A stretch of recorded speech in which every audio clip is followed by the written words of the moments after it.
Can't lie, I love that tune. Evening, everybody. Hope you're doing well, and welcome to Grumpy Old Reds. Or is it Grumpy Old Reds? I don't know. We'll find out in just a second. Make sure you've hit the like button. Make sure you're subscribed. Make sure to check out the sponsors of the video today. OK Jerseys. You can get your replica tops £15. Code FFTV gets you 8% off. Scan the QR code or click on the link. And we've got loads to talk about. Because Forest, 30 years, back in Europe, 2-2 draw away to Betis. I thought it was a very good result. And there's one person that we're starting with.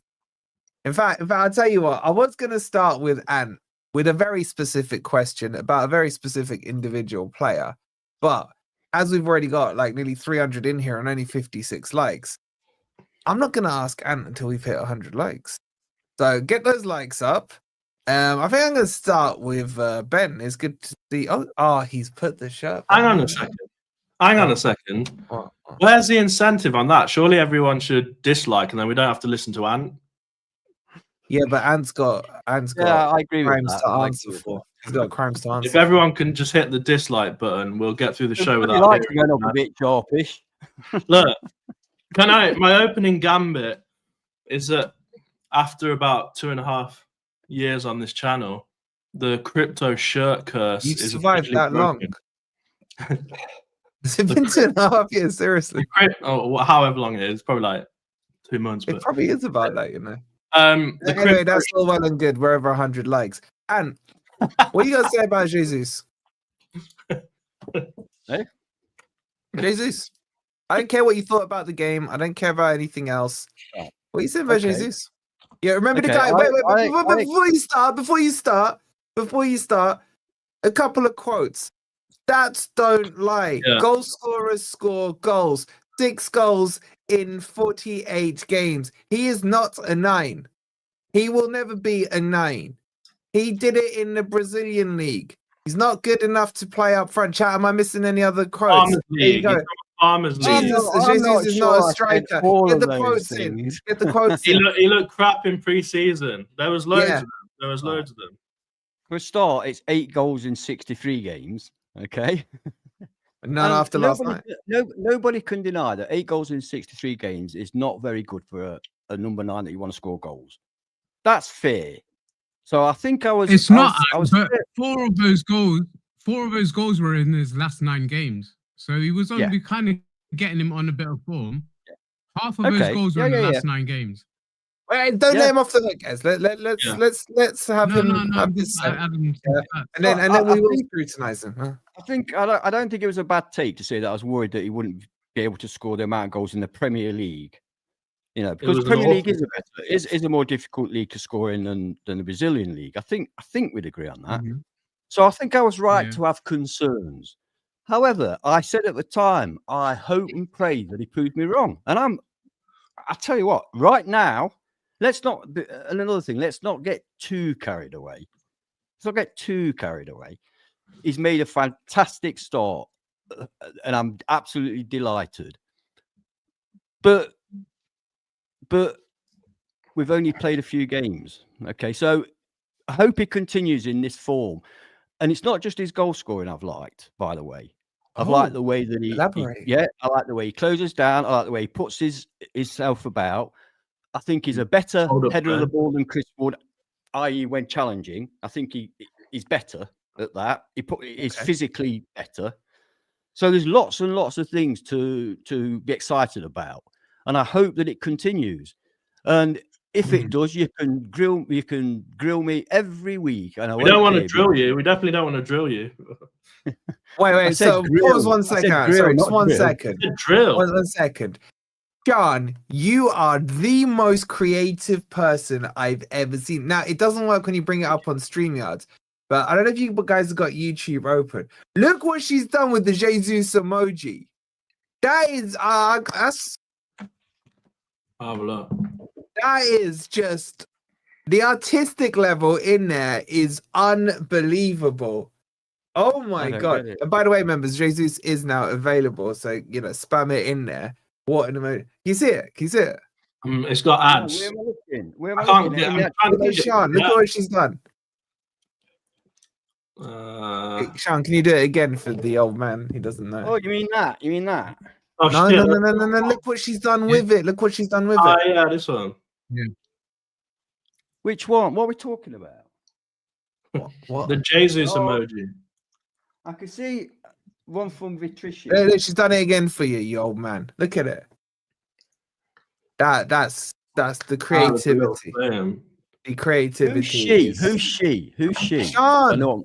Carol's daughter. Sean. What do you mean, who's she? She's been watching the channel longer than you've been alive. Maybe not.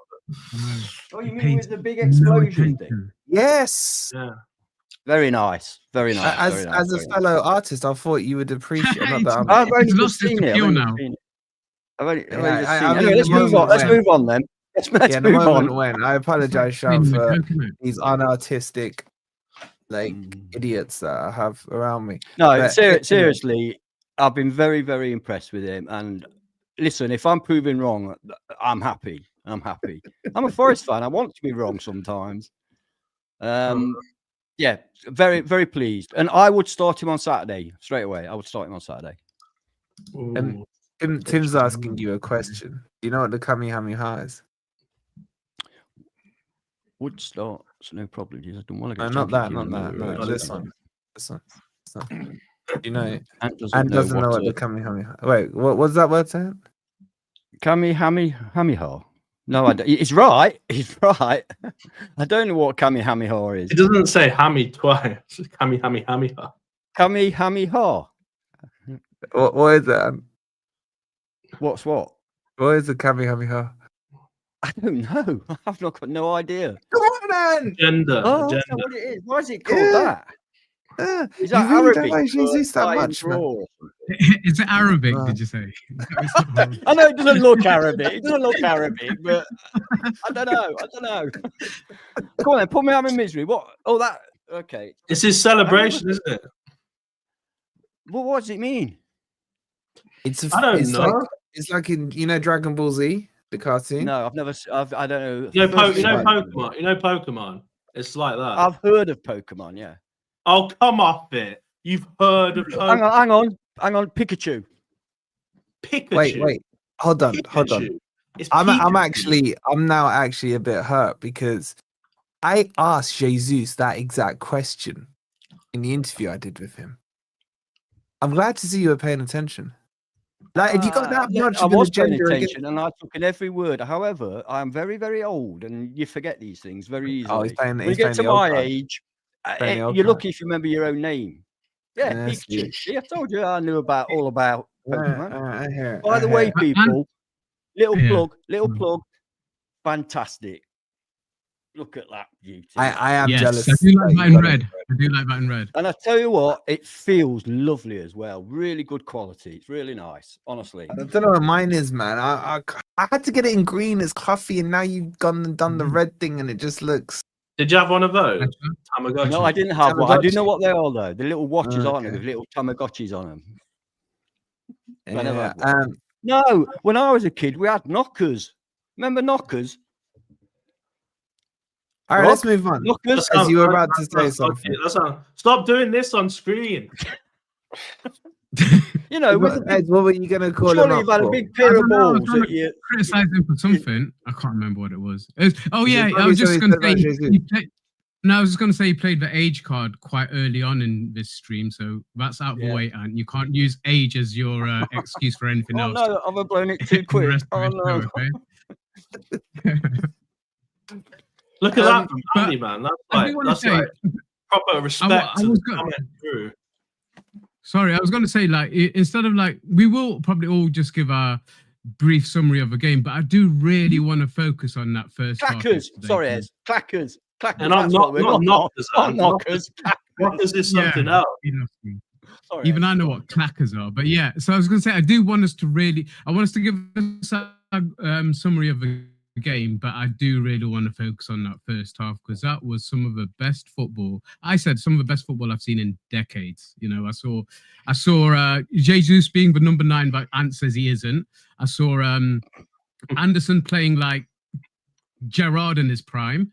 I saw MG Dub actually working well out on the right, and I saw Douglas Luiz controlling that midfield. That first half was exceptional, and I do really want us to all give our opinions on that because that's some of the best football I've seen in decades, like I said, and it really made me think that this could work. This Ange experiment could work. I agree with you. That first half, was the most scintillating. I was speaking to Carlos earlier. I was like, when's the last manager we had that, forget high octane up that end? I was like, I kind of almost had to go back to Paul Hart. I'm trying to think. Ranker a little bit. You know, it's for me personally, it was even more exciting than that. It was exceptional. The way that we just passed the ball around and looked so confident and comfortable and put them under pressure was fantastic to watch, something we've not seen for a long time. However, before I pass over, I have to say football's a 90-minute game.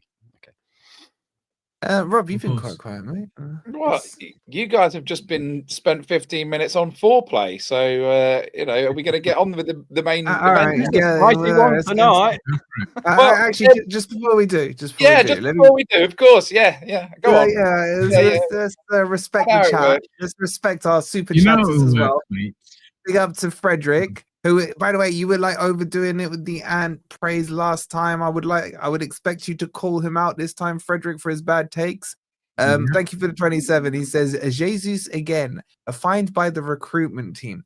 Could you speak to your favorite panelist? Set him straight, Frederick. Thank you for the 27. You do realize you're piling this up, and if God forbid something, you'd love that. You'd love that. No, I wouldn't. No. Listen, I pay a lot of money to go down that bleeding ground. You think I want to go there and want somebody to fail? Curtis with the $5. He goes, I'll say it. I will say the thing. Wood in the Prem, Igor in Europe, different styles and different requirements. Also, coffee isn't working for you. Bro, how have you messed up coffees, bro? Seriously, that's crazy. But I don't know. I'll have a look. Maybe you blocked yourself. I don't think you can't even block yourself on it. Thank you for the $5, bro. Chris with the £2 says Tim Vickery said modern day. I think he means Drogba, one man forward line, or maybe Grogba. Is that some other Dragon Ball Z character? He means Drogba. One man forward line. I'm loving the praise. And by the way, chat, Ant's not the only one getting the heat because I got receipts on each and every one of you over the last few weeks, man, what you've been saying about Igor. So shout out to you, Chris. And Vic with the £5 says, Ant said my YouTube tag correctly. A man of culture indeed. No, not tonight. Not tonight, Vic. Not tonight. And we're doing Never a Foul Star. I'm gonna get Nick to design us a little prison cell. I should have had that for tonight. But shout out to you, Vic. But don't praise him. Rob. Yeah, that comment is correct. It is Dragon Ball Z, not Dragon Ball Z. I said Z. No, you didn't. You said Z. Just rewind. I think he said Z. I said Z because I've done it before, and it's he's Mid-Atlantic anyway. He's bound to say Z. Right. Can I just say how much I love being in Europe? And I only tuned in at 5 to 8 last night, and I knew it was a big stadium, but you look at the players coming out and think, oh my God, what are they walking into there? Because I could hear the Forest fans singing their hearts out, 5,000 of them. I heard Mull of Kintyre, but my God, those home fans seem to be really making a real cacophony, and it's real sort of intimidating bowl of a stadium. And I was thinking oh my God, I hope we don't get turned over tonight. That was my first thought. I just thought I really hope we don't get turned over tonight. And then when Betis scored so early from like their first serious attack, I just thought, oh God, no, please don't let it be 4 or 5-0. And then we just spanked them for half an hour, and I just felt so validated. I mean, it was really good football. The only complaint I have is that we should have really had 3 or 4 goals from that, right? I mean, Hudson-Odoi hit the post. There were some really good chances there. So I'm trying to make out what the tactic was. Was Anderson playing 10? No, I wouldn't have said no.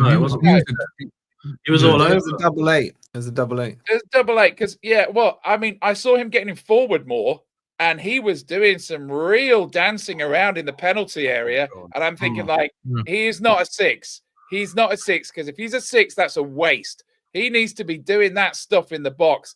There was one point where he just did like an S-shaped run around 2 guys when it looked like a lost cause. He was just, I think Darren Fletcher said, Anderson is like a Rolls Royce tonight. That was a fantastic performance for him. I don't want to obviously take away from Jesus. My only concern with him is I thought, oh God, he's going to get sent off. He's going to get sent off. I think that might have been why he didn't play the full 90. Either that or Ange fancies him for Sunday. I mean, a couple of look. Obviously, it's annoying not to be able to hang on to the lead again, but yeah, it's all. Everyone would have said, yeah, draw's a good result in that fixture, because quite honestly, I think that's the hardest one of the 8 out of the way. Hardest one of the 8, and I think we were 3rd favourites at the start of the evening, behind Roma and Aston Villa. I haven't actually seen what's going on with Villa. Are they playing tonight? Bologna. 8. Yeah. Oh, okay. So they can't score at the moment. They've scored 1 goal in 5 games. So I don't know. Maybe they'll get off to a bad start. But I wouldn't rule us out for winning this. I mean, we've got the current holder as our manager, and I mean, I like the way we played. I think we only really got sort of caught that one time, which did lead to the goal. It's disappointing that Morato managed to block it pretty well the first time, and then he just got done by Anthony on the second ball. And but that said, I mean, that summed his night up. I think there's 2 players for me that had complete Marmite performances, which was Sangare. Can I guess who you're going to say? Yeah, Sangare and Morato. Yeah, I was going to say Sangare as well. One of them was 50% great and 50% terrible. Yeah. And you just, I think with Morato, we're seeing rather more of him than we would like to at the moment. But because I mean, I thought he wasn't going to really play much for us this season, but obviously he's a starter now. I'm not ruling him out yet, being a good quality player in the long term. He's got a physical presence. As for Sangare, he did seem to tire, right? And everyone was going, oh, well, it's the heat. I'm sorry, he's from Ivory Coast, right? He should be able to take heat, right? What's the wrong with the heat, man? So why was it him, again, that seemed to just run out of energy? And he was doing some really lazy passing towards the end. And there was one that, pretty much put them through on goal. And I was thinking... Just after I picked him up. But it's like you say, the thing is, if you don't have him, who's our 6? So he is it at the moment. So just like Morato, we're seeing rather more of Sangare than we used to at the moment, and possibly more than we want to. Dominguez is back though, isn't he? Apparently he was there. He was there watching, but he was on the subs bench. His name's on the subs bench. Yeah, I think probably not a great first game back for him. It's a shame because it seemed like every time we brought somebody on, they made us slightly less good, which is worrying. I mean, what a polar opposite with Jesus is really surprising us with what he's doing, but Kalimuendo just can't seem to get a break at the moment. And it's funny because really Kalimuendo is the one that cost the money and he's got the track record, but I'm sure he will come good. But yeah, I mean, overall, I'm just delighted to be back in Europe, and the idea of having that every Thursday for the next 7 weeks is I'm going to enjoy that. Every Wednesday or Thursday, I'm going to really enjoy that. It was worth kicking Palace out of. Well worth it. There's a name that I'm surprised hasn't been mentioned yet, should I say. I thought Douglas Luiz was absolutely fantastic. The way Douglas Luiz controls the possession and the balls going forward from the edge of that box it's like nothing we've ever had before. If you watch him closely yesterday, if you watch a replay, for example, he sits about 10 yards off the edge of the opponent's box. He's looking left, he's looking right. He's looking to make a forward ball. And if there's no forward ball on, he turns around and passes it back to safety. He made a few balls over the top when Nico Williams ran down and effectively played as a winger. I thought Douglas Luiz was absolutely fantastic. But that first half in general, it's got to be one of the most entertaining performances. Don't forget the corner, by the way, Crypto. Don't forget the corner that he took. Corner as well. But that first half in general was so entertaining that it took me back to the days of watching like Britt Assombalonga and Mikel Antonio just running at the defense. There were obviously some standout performances. Jesus, fantastic. Anderson was absolutely class. So I think those three with Douglas Luiz really stood out to me. But entertaining football at its best. Obviously, the second half was a bit disappointing, but I was surprised that he took Douglas Luiz and Jesus off because they, for me, were the two players who were helping create that type of performance. So I don't necessarily agree with the subs, but I'm sure that he'll learn from that. But it was Crypto. Just an enforced sub. I think he felt his hamstring. Ange said, Oh, was it an injury? What Douglas? Yeah. Well, Douglas Luiz felt his hamstring. Oh, fair enough. Then I didn't. And the thing with Jesus, just to come back on that sub, I think that he already was on a yellow, and he was still putting himself out a bit. And by the way, he was lucky not to get a red. He scored 3 or 4 times. I know, but he was very lucky not to get a red. It got I wasn't against the sub because I agree with you. I was scared every time because he pressed really well. Because the problem is, you don't just lose him in that game; you lose him in the next couple of. The sub he made though was for Cali Muendo, who we haven't seen that much of. We don't know how well he's going to perform. Personally, if you had to bring someone off, I would have put Wood on because he's the known goal scorer. The halftime sub was Luiz off for Bakwa, which on paper, I know. I mean, when Jesus came up. Now let's assume that you have to take Luiz off. You know, he's felt his hamstring.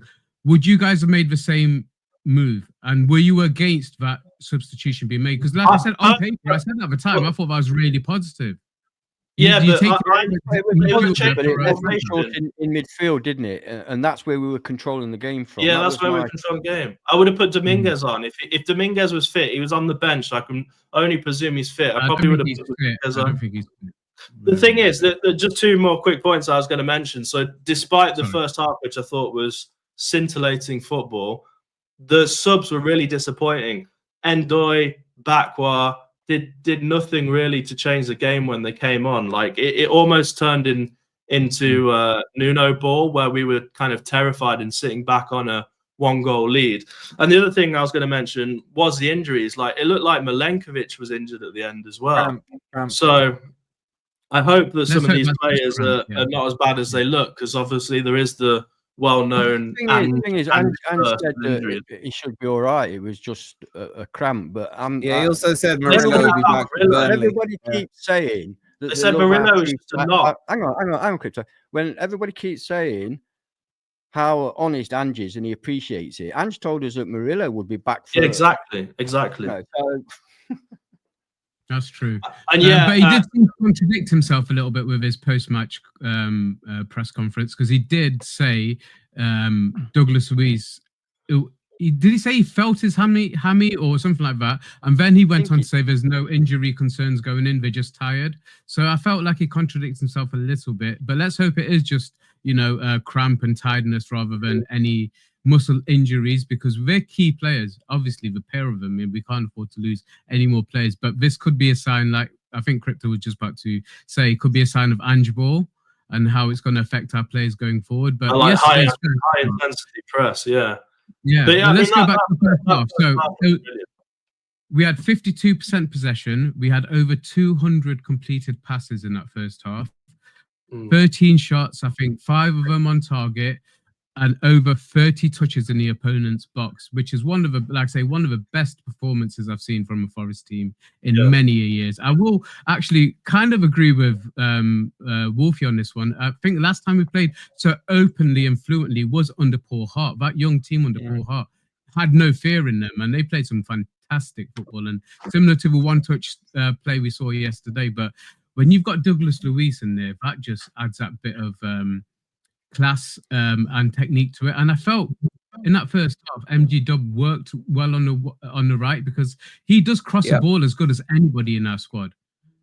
Anybody, you know. So I think it works with that formation, with those players. Because I was kind of initially thinking he's played all four of them. How's he going to set this up? Probably by pushing MG Dub wide. But MG Dub from a wide angle, he's one of our best deliverers of a ball and most consistently gets a ball in the right places. So yeah, we've got great young talent like backward to rely on.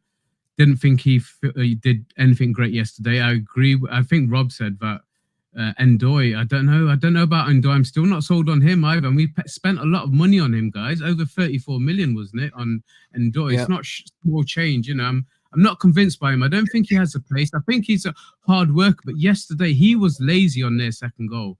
I blame his positioning as well, because it kind of like left Zinchenko exposed in that position. But Zinchenko making no attempt to try and cut that ball out was really poor defending right at the end. But Ndoye didn't help him. He didn't back him up. Callum Hudson-Odoi works better with Zinchenko on the overlap. He seems to back him up a lot better. But I don't know what Ndoye was doing yesterday, and it didn't work. It's just a shame we haven't got other players available in this squad, which I think would have been a better suit. But for me, that half-time change, the substitutions killed the game for us. Killed our momentum, gave them the ball, and that second half, it was a totally different ball game altogether. But that first half was absolutely exceptional football. I think also added to that, the reason why the second half didn't go as we wanted to was not only 100% agree the subs did us no favours, but also people have to realise, or we have to realise, that by the end of that game, our back four was nothing like our back four. Our back four is Williams, Murillo, Milenkovic, and Aina. It ended up being Shevchenko. I don't even class Zinchenko as a defender, but okay. Did you just say Shevchenko? He really did play that game in midfield, and he was very good in midfield. But don't put him, don't rely on him at the back. Although he did do 1 or 2 tackles that surprised me. But yeah, it ended up being Zinchenko, Morato, who else? Bolly came on for like Bolly and Williams in the wrong position. So when you think of it like that, it was a very makeshift defence. So maybe you ought to cut him a little bit of slack on that. That's not the defence against Sunderland. That first goal. We missed Murillo for 2 reasons I could think of off the top of my head. One was there were loads of times when Murillo would have strode out with the ball, and that would have set off an attack, whereas the defender that had it in his place would just play it back to the goalie or whatever. Yeah. And also, obviously, defensively, we missed him massively. That goal, that second goal, I'm not quite sure what Zinchenko was doing. I'm loath to criticize him because I don't know how close to the ball he was. Was he close enough to actually make a contact, or was it just out of reach? I mean, it looked strange. It was obviously in the wrong position because it looked strange to me. So to be fair, Ange, you couldn't even criticise him when he scored an own goal. So I don't expect you to criticise him now. Yeah, that's a good point. Fair enough. But it wasn't his fault. He was in a strange. I think it was his positioning more than anything that was his body shape. His body shape. Yeah. I think for me, Ndoye was at fault for that goal. I think he was lazy. He was in the box. It's not like he was legging it back. He was in the box. He just let Anthony go. Maybe you could say Milenkovic could have stopped the cross, but I just think it's basics. Follow your man, cover it off, at least put him under pressure. Anthony, man, with his wrong foot as well, put it in there. But I don't want to. We're gonna have to do it. I want to talk about the wingers. I wasn't impressed by any winger yesterday, Rob. Apart from probably Morgan Gibbs-White, technically not the winger. I thought he was the best winger on the night. I thought Bakwa was a ghost. He seemed to run more backwards towards our goal than forwards. It was weird. I mean, the clue's in the name, but yeah. backwards. Yeah, not bad. Not bad. That was a good joke. I'm not sold on, and Callum Hudson-Odoi just looks like he's missing a Langer. Look, Callum Hudson-Odoi saw a lot of the ball, but maybe he's a little bit more used to just having that big target of Chris Wood there. I don't know. I don't think Hudson-Odoi was as bad as you're making it out. The problem was that Bakwa was pretty much anonymous, apart from that one he tried to volley straight in, which would have been goal of the decade if it had actually come off. It was a great cross. It was a great cross. I'd have put it in, Rob. I don't know. What was that guy that did? Maxi Rodriguez did that. Remember, from about like 40 yards out. Oh, in the World Cup. Yeah. He just followed it. Yeah. So, but he was trying to do a Maxi Rodriguez, but yeah. I mean, look, and Ndoye was basically a ghost. I mean, I think that the thinking behind it was. It was almost like a blob in the first half. It was almost like that blob we used against Liverpool, like a 4-5-1, where all the players were kind of overlapping and moving around. But the second half, I think that Ange decided that it's getting hot, people are getting tired. Let's bring on pacey players like Bakwa and Kalimawendo, so we if they're pressing us, we can hit them on the break. I think that's the theory, and it's good in theory, but I just think those two just had stinkers, and I still haven't really. I want to see Backward putting in crosses onto Chris Wood, because I still think that that has huge potential. But I don't know. The first half, I think we didn't really have wingers, did we? Gibbs White was a sort of right-sided midfielder, and. No, but he did stay wide. He did stay wide. He didn't get involved in the middle. He stayed out wide. Yeah, I mean, that's good because he's less likely to shoot from out there. So maybe that's where he should be deployed. I thought he shot, I thought he actually shot on live watching. Hey, listen, the assist. Let's just give him credit, right? That assist was really good. And it was super important. And we've been talking about him playing himself into some form. And I'm not saying he was man of the match last night, but he wasn't crap, and he did an assist. So, that's a step in the right direction, and I hope he continues in that vein. But he was played since the Brentford game. Sorry, go on. I was just going to say he was great in that Brentford game, but he's had 4 absolute shockers since. Morgan Gibbs White yesterday worked really well with Douglas Luiz, I thought. Yes.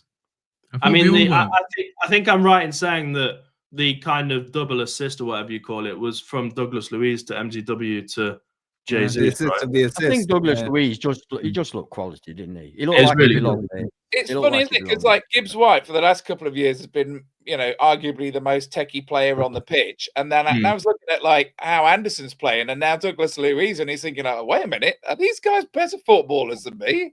Yeah, but that's good. That's what we wanted. We want people to. We just want them to play as a team member rather than having the team built around him.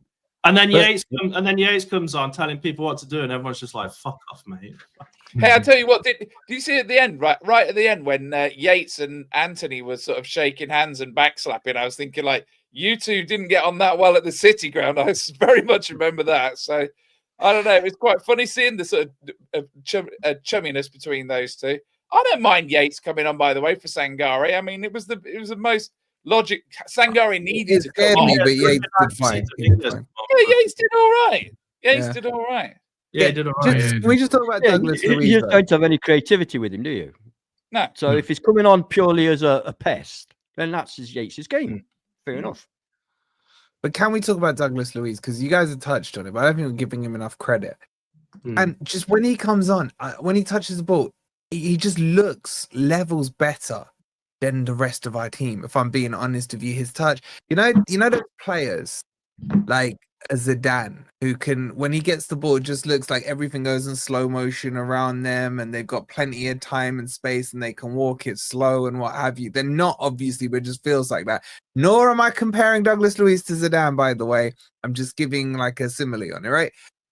It just feels like there's just this pure quality player in that midfield. And for me, and the difference was that you saw the second half without him. No one needs to tell you why the first half was so good. Just compare the second half. There's one change. Sorry, no. Yeah, he reminds me of the big kid in the playground. You Yeah, know what I mean? yeah. He just everything revolves around him. You know what I mean? And he's just got such quality, and I'm so happy. And bearing in mind, this is not a fully up to speed Luiz we're seeing right now. There's more to come. We know that, and I think it's fantastic for our club to have a player like him. That midfield, or if you say MGW, Douglas Luiz, and Elliot Anderson. Oh, fantastic! That's two England players and a Brazilian international in there, and that's something we couldn't have dreamed of not so very long ago. Even after we came into the Premier League, we couldn't have dreamed of having a midfield like that. So it's exciting times. If we can keep it tight at the back, my issue, keep it tight at the back, I think we've got a proper football team developing here. There's a little bit to go, and like I said, I'm not going to judge on. And by the way, yes, I agree. A draw away at Betis is a superb result, in my opinion. Yeah. Oh, definitely. It's funny what you say about staying tight at the back, because I said to my friend, after we scored those 2 goals, I said, I don't think Nuno's team would have scored those 2 goals. Certainly not the first one, right? And he said, yeah, but Nuno's team wouldn't have let that first goal in. So, well, Nuno wouldn't have fielded Douglas Luiz, would he? He wouldn't have played him. Well, this is true. Yeah, it's true. But I don't know. I mean, we might. Nuno let in 3 against West Ham. Yeah, I know. Yeah, but have you seen he's going to West Ham? He's saying 3 points to his new club. You know what I'm saying? Yeah, I said it at the time, and you lot said, "Oh, tinfoil hat and all that stuff." No, I think that's a logical move for him. It's a Premier League team. They've got lots of potential. I think it's a perfectly logical move for him. Step down. It's got terrible owners, but he didn't like Mr. Marinakis, so he might be happy there. Who knows? If we play, I went there, Destiny. If we play football like we did yesterday in that first 45 minutes, we're going to be in for one hell of a season. That's for sure. Yeah, the concern is what Ant said earlier. It is a 90-minute game, and we haven't seen a 90-minute performance, for a long time, let alone this season at all. And my concern is when you do take off players like Luiz, who was absolutely exceptional in that first half, totally ran everything.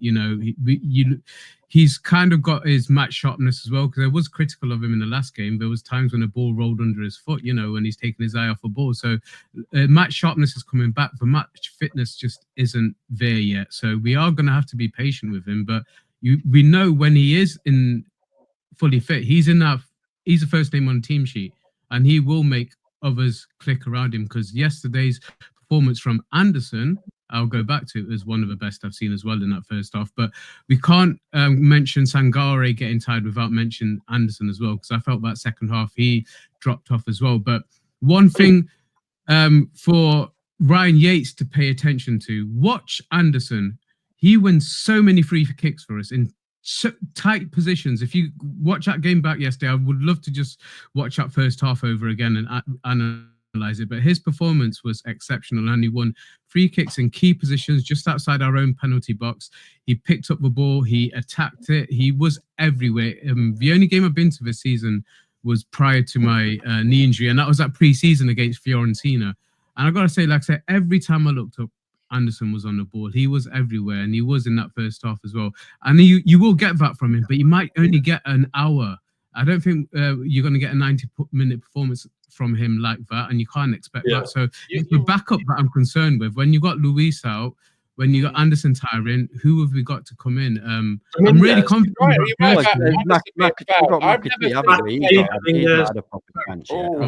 Chairman, come back. I've never seen a player fouled as much as Anderson was fouled last night, right? Key areas as well, Rob. Key areas as well.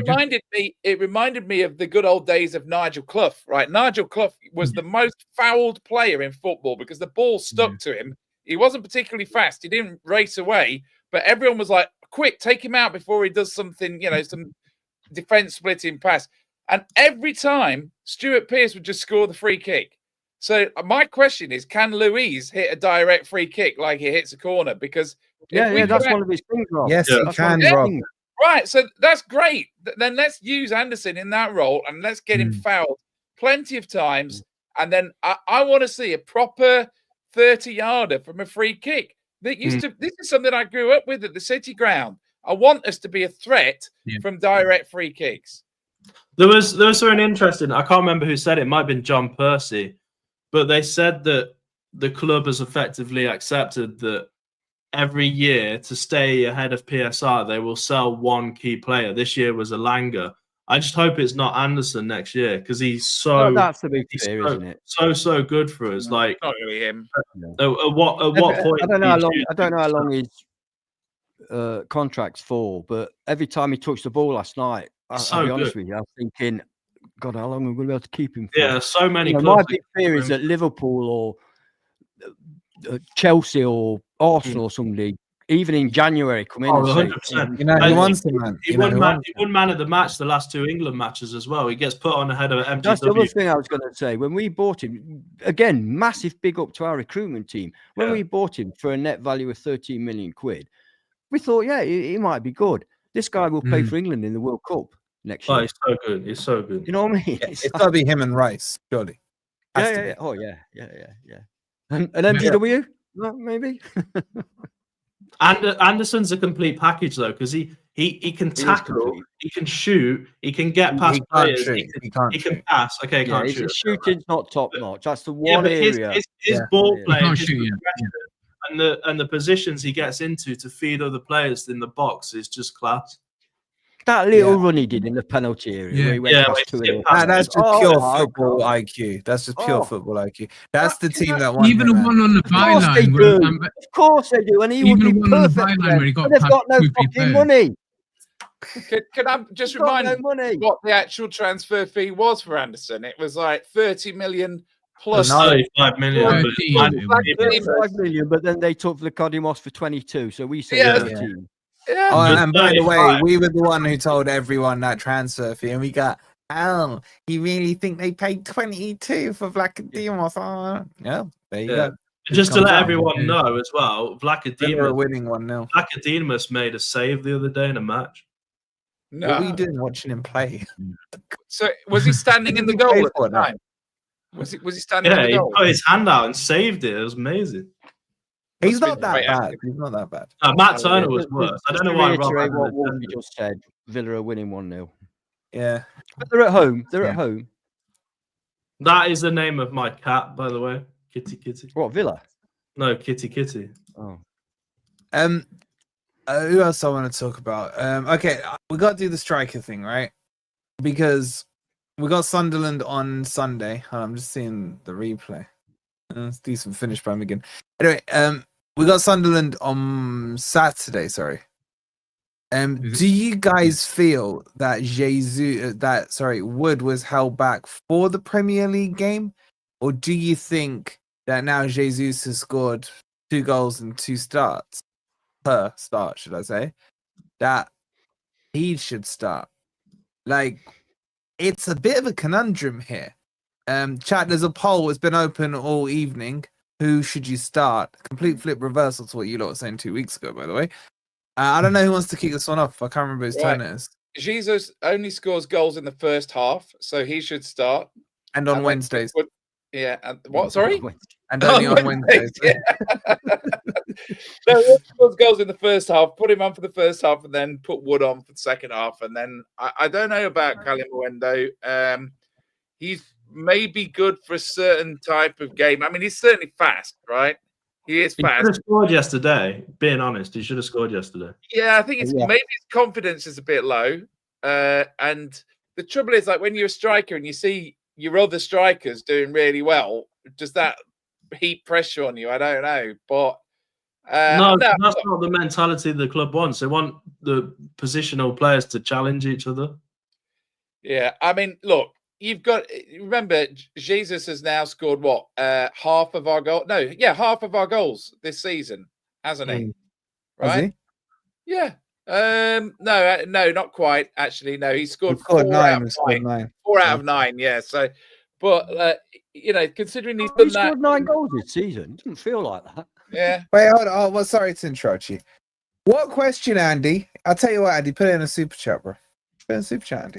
Best idea, Andy. Best idea. Right, Sorry, go I on, mean, all I would say about Saturday is I am going and I want to see Jesus. Great. Are you doing the hat thing? Are you doing the hat thing? Well, it's cold as well. It's too hot. It's not time for the hat too yet. hot. It's freezing, man. I've got the heating on. It's not time for the hat yet. I've got my fan on because I'm boiling. The hat ran out of luck at the end of last season as well.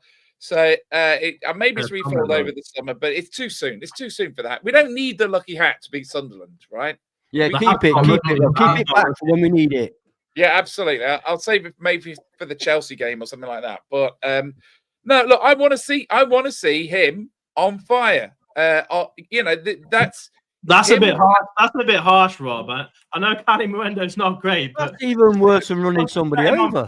Oh my God! Right, look, the two bright sparks of the season so far, maybe 2.5. Why are you relating it back to fire again? What's the two bright spots of the season so far have been Anderson and Jesus, and an honourable mention, I think, to Nico Williams, by the way, who keeps on just being really solid every game. And I guess it's difficult to be man of the match as a fullback, but like he was really good again. So, but I mean, I don't know. We've got to sweat the asset, get him on, launch him straight at Sunderland. But you know what? I would actually like to see him do a full 90.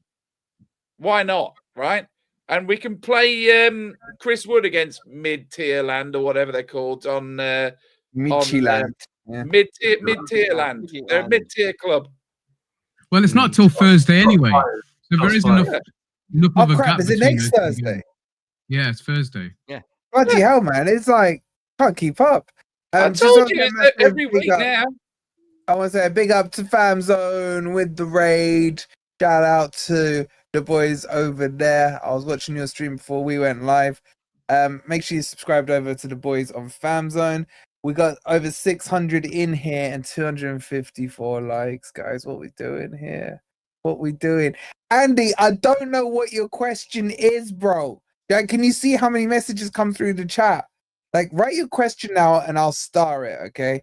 Oh, is that the question? Yeah. Basically, do you admit the falsities, tactics, second half killed the game for us, yes or no?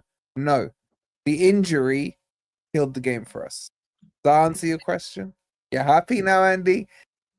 He's got such an I've actually got a confession to make. So I may as well get it over. I may as well get it over with. Oh, here we go. Before you do, before you confess, Ant, before you confess, there ain't no confession till we got 300 likes. We're 28 away. So I'll give the guys a couple of seconds to get the likes up. But then they might be disappointed about what I'm confessing. Let's do the super. He built it up now. Big up to Frederick. As the saying goes, old is oldest. Frederick, stop. Stop, Frederick. Sadly, that is true. With the 27. Happy 2-year anniversary to Jasper. Big up to Jasper with the 2 years. Absolute legend.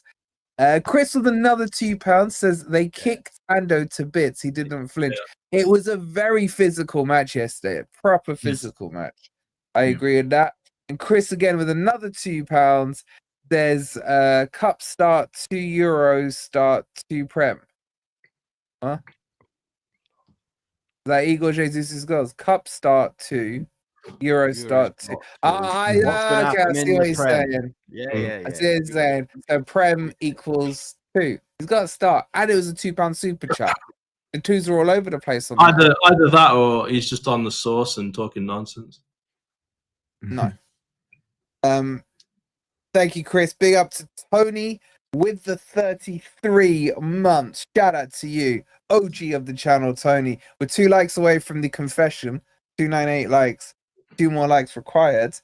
I feel like this is being overhyped here, Ant. But I know. I'm gonna have to make something up. Yeah. Okay, you're good. We're on 301. Go on. Okay. So my confession is, and it's well, for the past, how long we've been on here? 3 years. Past three years or so. About 42 minutes, 52 I've always minutes. shown considerable disdain for the cup games because it's all about the Premier League. Well, I have to confess, I'm actually more excited about the game against Midgetland than I am against the game against Sunderland. I'm really into this UEFA Cup. I think we can win it. It's a league. That's what it is. A league. It is a league. It's because of my European pedigree. I'm used to us being big in Europe. So, you know, when we get Europe, it starts to mean stuff again. But this is the thing, you know. That's it. Yeah, I know. Yeah, but let's face it, it was made a big event by the. I thought you were going to sit there and say, just like Andy needs to do. I'm a woman. Well, I just thought, you know, I thought maybe you'd spoken to Andy and you both agreed that you've both been very harsh on Mr. Postecoglou. No. Are we not there yet? We're not there yet. Was that Anti's used to winning or whining? I didn't quite catch whining. He didn't even give I was hoping it was winning. The problem is he didn't give Ange a chance. He didn't give Jesus a chance. You've got all these agendas before anything's even happened. Yeah, it's good, isn't it? Wait, so are you still like holding the fire to Ange's feet? Oh, I'm Jan. Well, he said he was on the fence last time. I'm going to give him 10 games. I'm going to give him 10 games, so we'll see. Fair enough. I'll take that because I think I'd give him 10 games. But I was going to give him 4 or 5 to be honest. I I've got 3 testicles then. Is that better for you? A little bit. I get what Ant's saying about excited about. No, he's kicking the can down the road, isn't he, Wolfie? He's kicking the can down the road, mate. Yeah. He's come off the fence and he's now kicking the can down the road. So he's gone on to the next cliche. You were on the fence last week about unless he proves me wrong. He's got 10 games to prove me wrong. Otherwise, I'm Ange out. I'm sure he shifted to on the fence by the end of the last stream, and now he did 100%, definitely. No, and I know. Listen, I find it very comfortable sitting on the fence. Although what it means is I get shit from both sides. I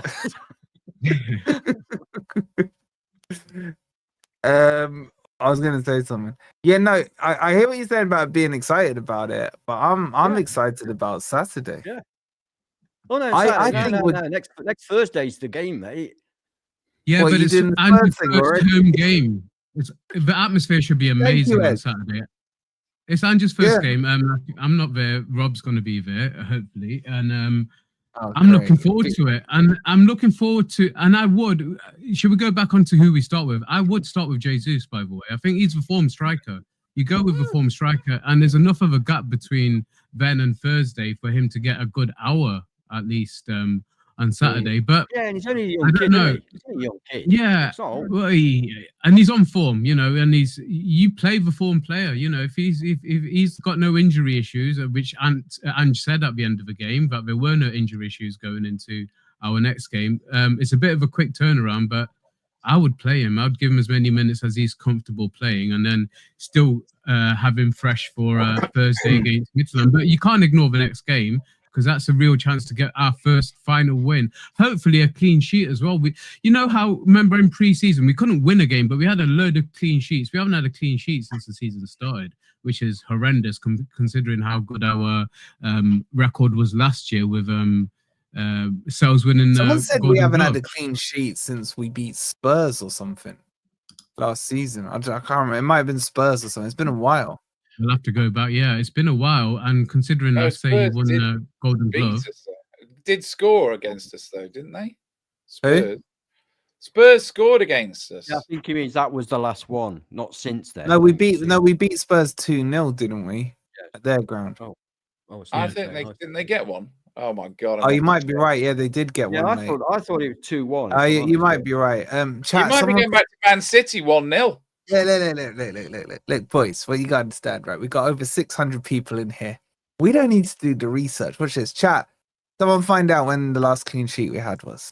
I love you, chat. I love you. I've just said it's Man City 2-0. Man City 1-0. It just said it. 1-0. When we beat. Oh no, sorry, Man United. Sorry, Man United. That is it. Yeah, I remember it was a team I hated. I knew it was a team I hated. Yeah, it was Man U. Yeah. It was Man U. Yeah. There you go. I knew hazardous. What was the question? I think I understand why Nuno went now. I think I understand why Nuno went, because that was 1st of April and we've not kept a clean sheet since 1st of April. That's on him. Considering that was the bedrock of his entire game plan. Yeah. Has to be. Okay, said. but we don't have let me to worry ask you about this, clean Rob. sheets anymore, do we? Exactly. Let me ask you this, Rob. Would you rather a 1-0 win or a 4-3 win?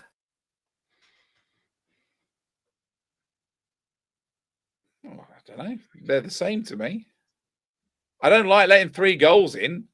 I think, I don't know which is worse for your for your health. I mean, like a 7-goal thriller. I guess it depends on the sequence of the goals. Like 1-0 wins are just horrible because you score and then you spend the rest of the game looking at the clock. Whereas, but then 4-3. Do you remember what was that score when we played Villa a few years ago? Was it 5-5? 5-5. That one was bonkers. I don't know. Yeah, I mean, crazy.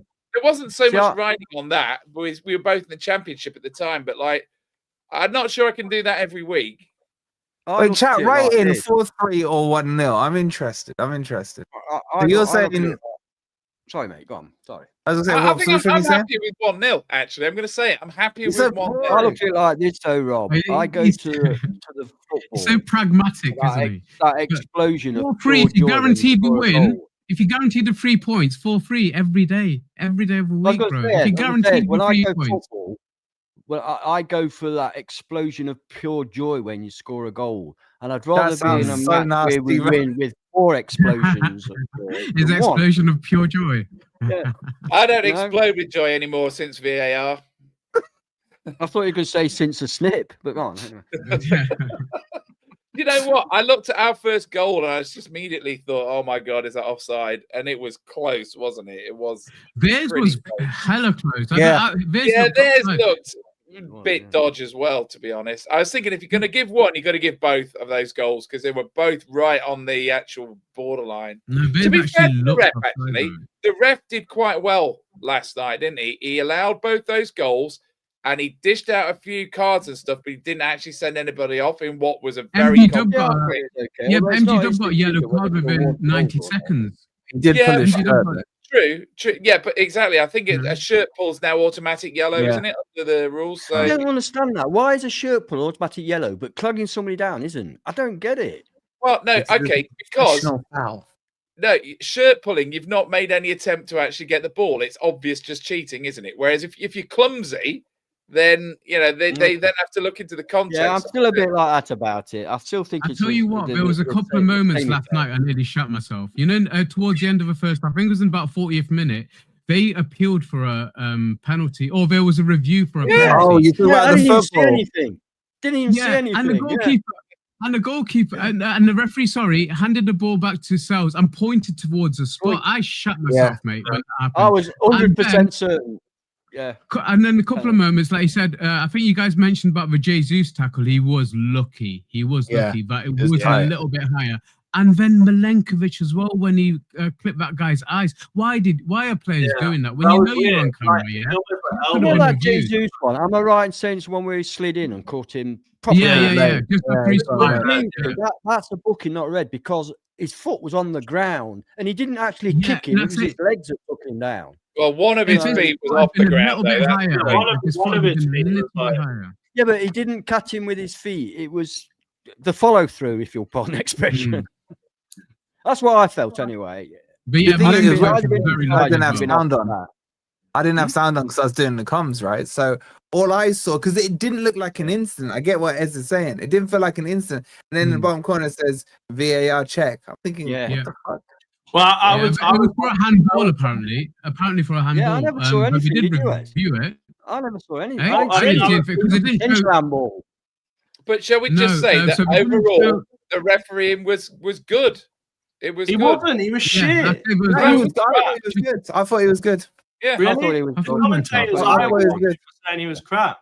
No, I mean, Ben, compare him to Premier League refs. Yeah. Like, was there anything controversial in what he did yesterday? I didn't think so. I thought he. To be honest, I don't mind all the VAR decisions if they get them right, and they got them right, which is fair enough. But I did think he blew up for a lot of tackles, which weren't that bad. Like there was so many free kicks. There were so many free. It was funny though because I was watching it in Croatia on a German channel, and I couldn't understand a word of it, but it just reminded me of Rob's German accent. I'm not sure if he wants to do it here right now, but probably not. Das ist sehr nicht gut, ja. You can do it better, Rob. To be fair, I've worked in Germany. That's how they speak. Yeah, I know, yeah. What's your problem? German. I didn't say je m'appelle crypto. You know? All right, looking ahead quickly to the game on Saturday. Chat, what changes do you want to see? I'll kick this one off with who's up? I think it's Ez. Any particular changes, or would you just say send them straight back out? Assuming, of course, fitness. I'm tempted to, because I want to see that first half performance again. I want to see that a bit more extended. So I would be really tempted to start with the same starting line. Only difference obviously being if Murillo's fit, he comes straight back in from Morata. I do want to just make one point on Morata that we are sometimes a little bit harsh because you got to understand he's getting 20 minutes here, 30 minutes here. If this is the first time he's had a run of games, you know, he is asked to do a job where he's just having to come in and then make it all click. So there are times when if he gets a run of games, he might get a bit more stability. But I'm hoping he doesn't get a run of games. I'm hoping his run of game ends now because Murillo will be fit to come in on Saturday. So that's the only key change I'd make to the starting lineup because I really want to see more of that lineup. Would you, the chat is saying as Hudson Ndoye for Hutchinson, what do you think about that? I would be tempted because, again, Hutchinson's not going to get any minutes midweek. So Hutchinson needs to get some minutes, man. He needs to. And he's our most expensive player ever. Don't forget. He is. And I thought he was really good against Swansea. I thought he gave us a real really good on that left-hand side especially. So I would be happy to start with Morgan Gibbs-White again on the right. And yeah, that possibly is the change I'd make because I think he's not, again, like I said, he's not going to get any minutes midweek. So you give him as many minutes as you can on Saturday. So yeah, those two changes, Murillo in and then Hudson-Odoi out and our boy, Jess's boy, in for him, Hutchinson in for him. Yeah. Wait, you're starting Wood? You're starting Wood? No, I'm starting Jesus. I said the same starting lineup as yesterday, apart from those two changes. Okay. No, Jesus. Anyone change anything else? I'd like to see Backward start at home. I want to see Backward play, 70 minutes at least. Because I think he's going to put on a show for us. I've just got a feeling he's going to be really, really good. I also like the idea of putting Hutchinson in on the left because Callum Hudson-Odoi has just played a full game midweek in heat. So, you've got... and Hutchinson, I thought, was good on the left against Swansea. And, this is his chance to... if you like, he's been saved for the league game. So, he'll be hungry. Jesus has got to start. Sorry, he just has. Yeah. As for whether we play with a 10 and have Gibbs-White behind, I guess we are doing, aren't we? Let's hope he can continue to play himself into some kind of form. And then the defense is whoever is fit, isn't it? Yeah. And I won't ask you about the team. I want to ask you about the formation because that was you could call it 4-3-3, you could call it 4-3-2-1, you could call it 4-1-4-1 as well. It wasn't a 4-2-3-1. Let's make it easy. Let's say that. Did you prefer it? I've been saying for quite a while. I've been poo-pooed. I've been saying for quite a while. I like 4-3-3 with, but the 3 in the middle is a 6 and 2 8s, and I like that. And why do you like that formation? Just out of interest. You want to get the word Arsenal out of me, don't you? Right. But whether you like it or not, that team has done very well over the past few years. All right. I know they've not actually won any trophies, but they've done very well. And I like that formation.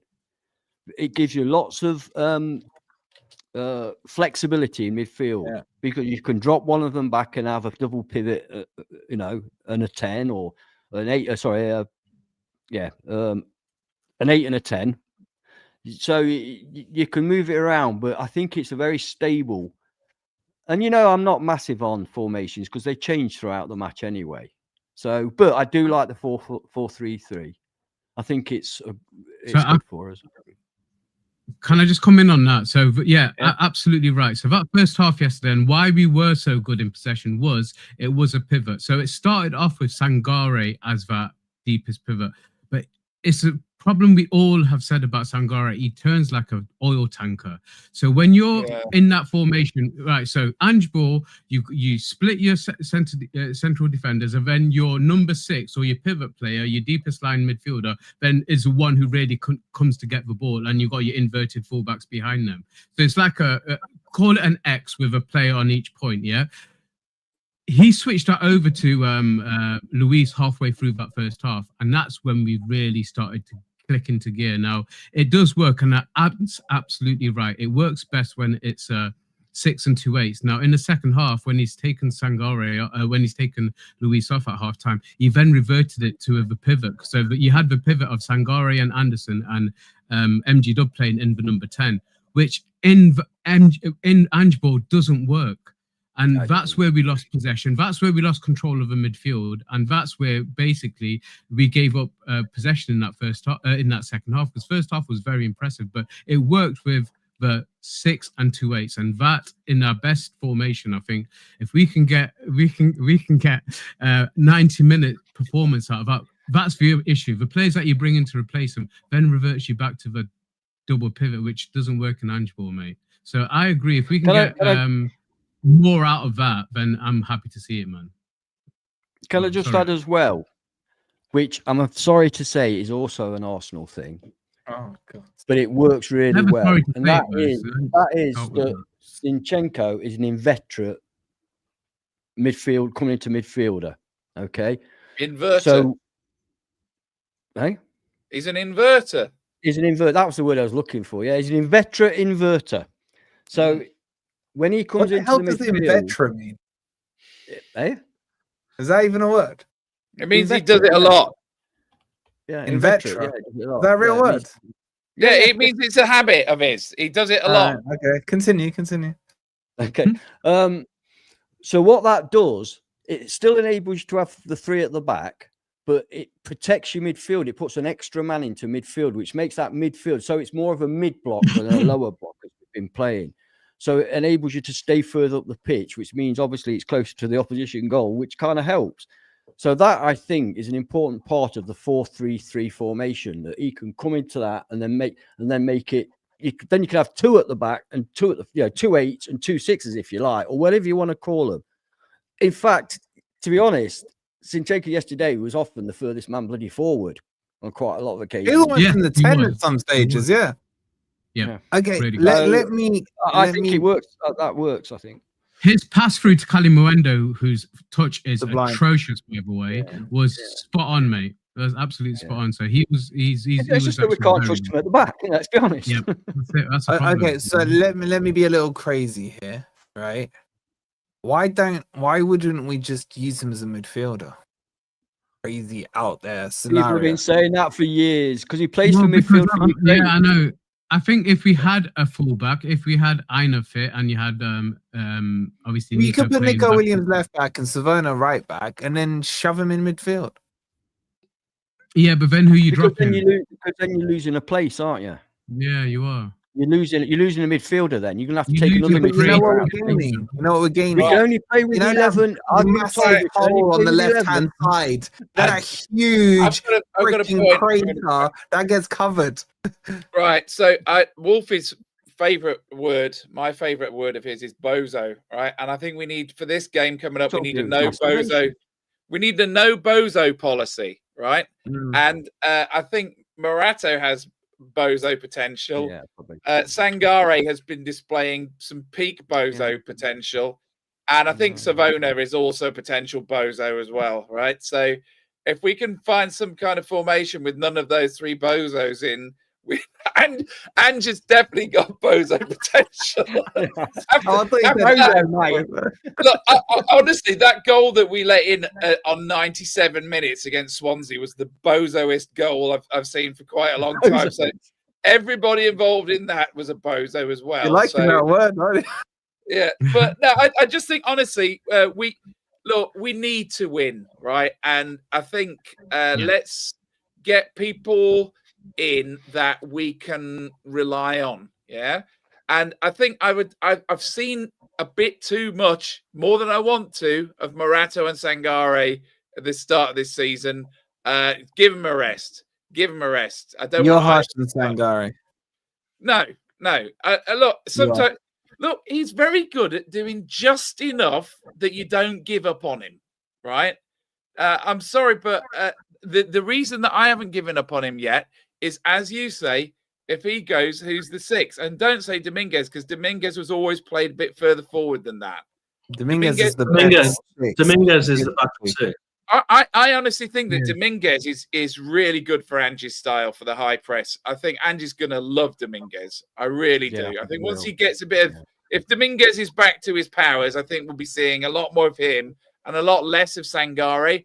Because the problem is on the transition as well. Sangare is slow. You know, when you lose the ball and you're all running back to defend your goal, Sangare is like, oh, where have they gone? You know, Rob, is Rodri quick? Well, yeah, but is Ange the is Rice quick? Is Declan Rice quick? Well, I think they're quicker than Sangare. It's quicker than Sangare, to be fair. Look, I'm not here, and I get accused of being on Sangare's payroll and everything. My only point is Sangare made Douglas Luiz and Anderson have that freedom to look that good and play higher up. I am not defending some of those bozo passes he made. Those square passes into the middle was suicide. I'm not defending that, right? But I'm just saying you have to have a 6. And I think it needs to be Dominguez, personally. But I hear what you're saying. Dominguez was the king of high press and what have you. Well, it's like you can rotate them. That's what Anderson can do 10 minutes. I'll say one thing for Sangare and the 6. It helps if your 6 is good in the air, because there's a lot of balls are punted up, and you know, to have I like his aerial presence at least. You know, it's the ball tends to be like if it's hoofed into the midfield, which is basically where people clear it into. You want your 6 to be physically bigger than Dominguez. Personally, I like Dominguez further forward. I like Dominguez further forward because he has a lot of energy. He doesn't seem to gas out when he. I mean, let's remember Dominguez actually was one of our best players in the final third of last season when everybody else was letting us down. He really was good. So, and he was being used in some funny roles, like out on the right and all sorts of stuff. But he never let us down. Moby was amazing. But that point you make about your number 6, so we're going to be playing such a high line that the number 6 shouldn't be the one heading that ball anyway. That's exactly what I was about to say. Oh, fair enough. You're all right. You're all right. I don't think it matters about the height of your number 6, but I agree that I agree with Wolfie on this one.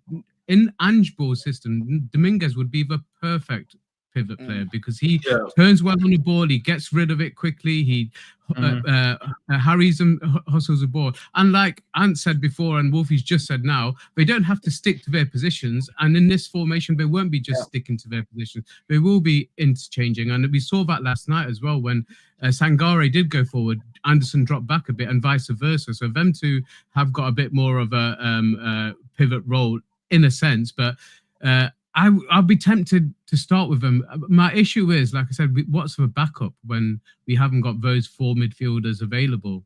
Because he played all 4 of them and he played them in the system that I felt worked yesterday. But who's the backup to them? That's the concern. And so you can't just flog them, you know. Okay, I never said that. He could play Zinchenko as an 8 if you wanted to. There you go. Zinchenko could be the perfect 6. Yeah, occasionally. Zinchenko could do the 6. Zinchenko.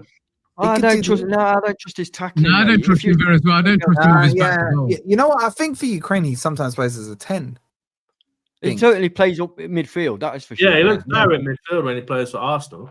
I really like him. He's on the team sheet as a left back. Last night, he was nowhere near bloody left back. Yeah, that's what we want. We want attacking, progressive football. We want to be entertained. You know what I want? I'm going to do it. I want 12 players because I want Zinchenko to invert into that midfield. I've been saying it for a long time.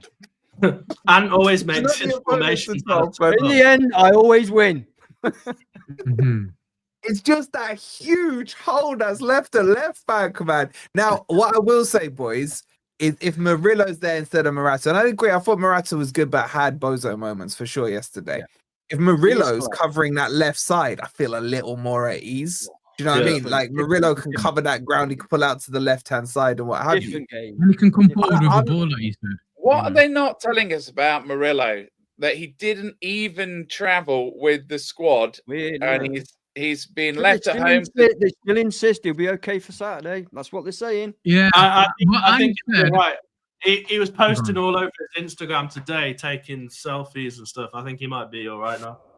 Yeah, Ange said he felt breaking news. Ange said on his pre-match press conference that he felt a twinge, you know, I think the day before they travelled, and he decided to leave him at home. But also he said they took the rest of the squad with them, so it was a real like team building exercise. And why not go to Seville? You know, was there, yeah. And then, like you said, you saw Dominguez named on the bench. Who's nowhere. He hasn't even had any. We haven't even seen him on the training pitch yet, by the way. So I don't think he's anywhere close to. He might be in before the end of group stages, but I think it's still a good couple of months away. But looking on it, because I've obviously had similar surgery, he's just had his meniscus done, so that doesn't actually take as long to recover then as meniscus. Well, I had my meniscus and my ACL, so ACL takes up to 9 months to a year for a footballer to return, but a meniscus can return within 3 to 4 months. So he's not far off, but I haven't seen him on the training pitch. Correct me if I'm wrong, guys, but there's not been any. There was a video released. He was back in full training, but I don't trust Ange. He does, but I don't trust him. I trust him. Look, I don't mind. I don't trust any football manager. Why should they tell you the truth? Exactly. I don't mind if the football manager says that a certain player is injured or a certain player is fit, and then that turns out not to be the case. Why help the opposition? I mean, all you ever got out of Nuno was "we are assessing." We are assessing, and I think it's like, don't ask me, please. So, I think Ange has attempted to answer questions quickly and truthfully and not evasively about player availability. I mean, he was in the post-match interview. He said Douglas Luiz felt his hamstring and Milenkovic is just cramped. So if he said Murillo was going to be available and then wasn't, I don't think he was lying.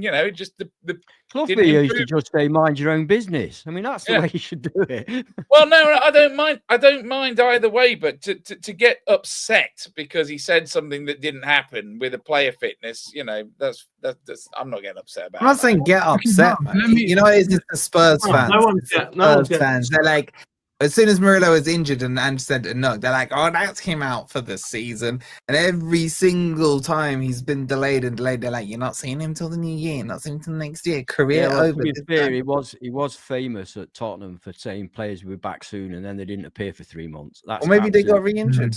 Maybe Spurs, look what they did with Darren Anderson for all those years. Absolutely nothing. He was always injured. All right, quick score predictions, chat. Get them in. Make sure you hit the like button. Make sure you subscribed. Ben, what are you saying? I am going to go 2-0 Forest. Is that it? Yeah. 2-0. Clean sheet. We need a clean sheet. And obviously, it depends on who's back. If Murillo's back, it makes a massive difference. I agree with the guys. I'd like to see Hutchinson on. I love Cho, by the way. I think he's a very talented player, but I want to see Hutchinson given a chance because he deserves to have a chance. Oh, I didn't ask for your team. I asked for your prediction. Yeah, I know. I'm building up. So I'm going to go 2-1. I think we'll go 2-0 up in the first half. 2-1. 2-0 up in the first half, and then it'll end up 2-1. Rob? 3-1 to Forest. We've been watching a lot of away games recently, and I think that the City ground is going to be buzzing because there's going to be a lot of positivity, new manager, and we've just acquitted ourselves quite well in Europe. And, we've got Jesus, who's someone to get excited about. And I think we won't keep a clean sheet. We've just seen that we haven't kept one since April the 1st, right? But I think that we will score at least 3 goals. I really am positive about our attack now. I like it. See, everyone's predicting a win in the chat apart from Nikki and Andy, no doubt. What are you saying? Nikki, what are you up to? Just a quick one. Are you just trying to get attention, Nikki? Is this what it is? He does. He needs a hug. Nikki needs a hug. Quick point about Sunderland. I was just looking at their results at the start of the season. It's weird that they've played the same 3 fixtures we played. So they played Brentford, Palace, and West Ham as the first. That's not weird. games. That's how it works, Rob. It'll be like that till the end of the season with them. That's how it works. But anyway, so the difference in the scores is that they actually beat West Ham 3-0 instead of losing 3-0. But apart from that, but they were at home. We were we were at home. Yeah. This is not happy. As what you said. So remind me, we've had 2-0 from Crypto. What did you say? And you said 3-1 from you. 2-1 from Matt. So I've got two options. Further than that, Ed, I said 2-0 first half and it ended up 2-1. Oh, you made him go through the whole thing again. Okay, hear it. Go. I've got a couple of options, mate. I could, and it goes back to your question earlier. Would you prefer to see a 4-3 or a 1-0? And you know what? I need that clean sheet, but I don't think we're going to get too many clean sheets under Ange. So I'm going to go 4-3, bro. Go for it. 4-3. Guarantee me 3. Yeah, because listen, we're going to concede goals under Ange. We're just going to have to go along for the ride. But as long as we get the odd win, I'm taking it, bro. Actually, let's just remember, Betis had 2 shots on target last night and both went in, right? Yeah, so both. It's a bit Cooper-like, isn't it? It was like, but in the opposite, we'd only have one chance and we'd score it. Yeah. You know what I'm saying? It's like the opposite. They're getting one chance of scoring it. It's quite annoying. I do feel that they got themselves into positions where they should have created good chances, though. They just didn't. Well, you know, they're not. Anthony was the main threat. I'm surprised we didn't get the ball out to him more. He was.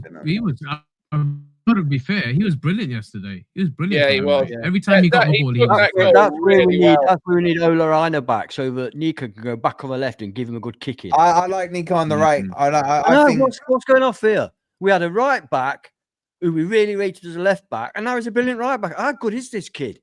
Oh, he's Are we so going to start worrying about clubs coming in for him? Ever since Ben had the DM up talk in the petrol station, he's just. Can we finish? I know. Can we finish on this point though? Yeah. That's not even a joke. Crypto, shut up for a sec, man. Of all our signings since we got promoted, I will argue that he's been our best value signing, Nico Williams.